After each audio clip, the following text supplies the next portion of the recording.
Hi, this is Emmy from Wild Learning. We are going to do a quick craft video that you can follow along from home anytime you like, and we're going to make some beautiful woven bracelets.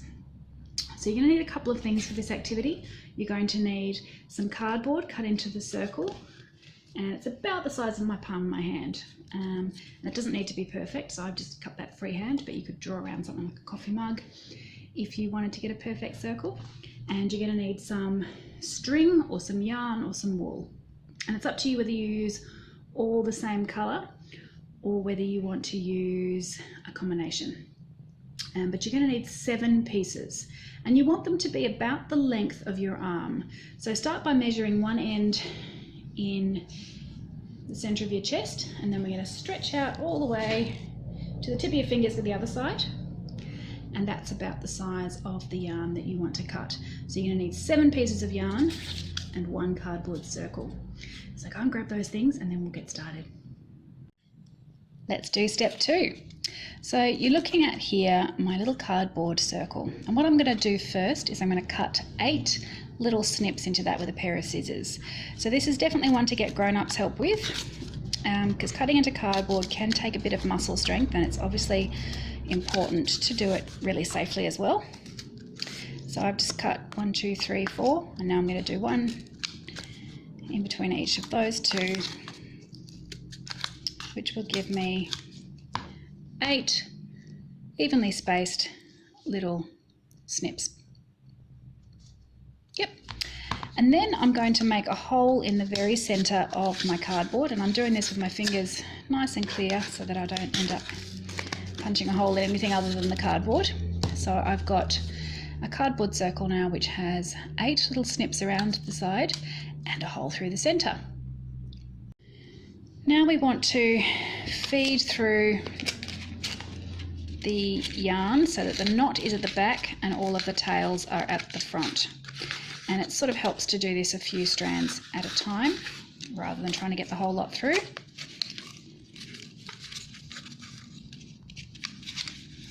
And sometimes it can be helpful to use a pencil to poke through.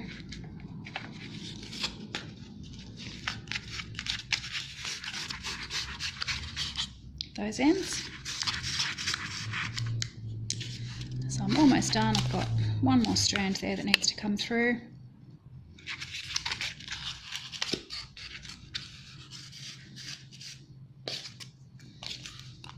So now I've got the knot at the back and I've got my strands at the front.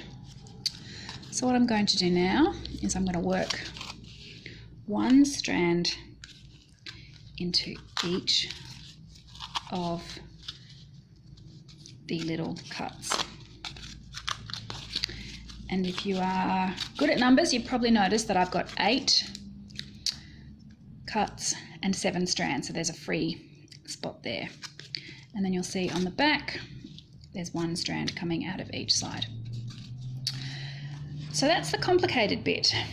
Once that's all set up, you are ready to go. So what we're going to do is we're going to work with this as the top, and we're going to do a very simple weaving process. The next step is to begin weaving. So you will notice that there is an empty spot here. So what we're going to do is we're going to count from the empty spot.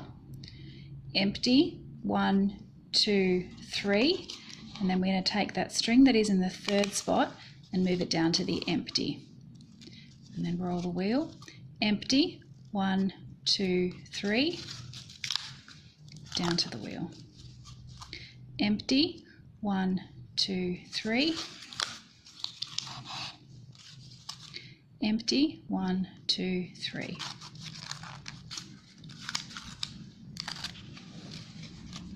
Now I actually recommend doing this not over a table, so you are allowing the strings to hang down sort of between your knees, because if you work on a table they have a tendency to get a bit tangled underneath the cardboard, but it's certainly easy to film it this way. So empty, 1, 2, 3, empty, 1, 2, 3, and we're working our way around. Empty, 1, 2, 3. Working our way around the circle, empty, 1, 2, 3. And every now and again, you just give it a little tug from behind to pull the yarn through. And it's not a quick craft, so this is not one of those instant gratification things. It does take time, so you do need to slow down and just keep at it and get into a bit of a rhythm. And you'll find it almost hypnotic. Children especially really love this, so it's a good one to do with the kids if they're feeling a bit agitated, you know, because you fall into that rhythm with your hands, rhythm with your eyes.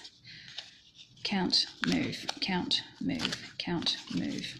1, 2, 3, switch it. 1, 2, 3, switch it.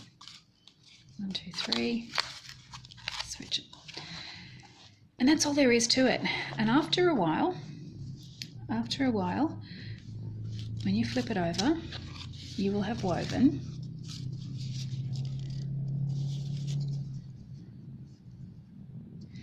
This is probably not the greatest yarn for you to see the beautiful knotting effect that happens, but you will have woven rope, essentially.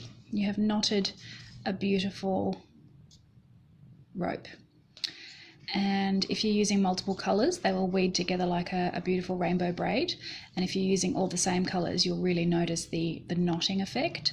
I've used some texture yarn here, which doesn't really show you the beautiful knots that happen to their greatest potential. But it is a beautiful, thick, sturdy, firm yarn that you have created.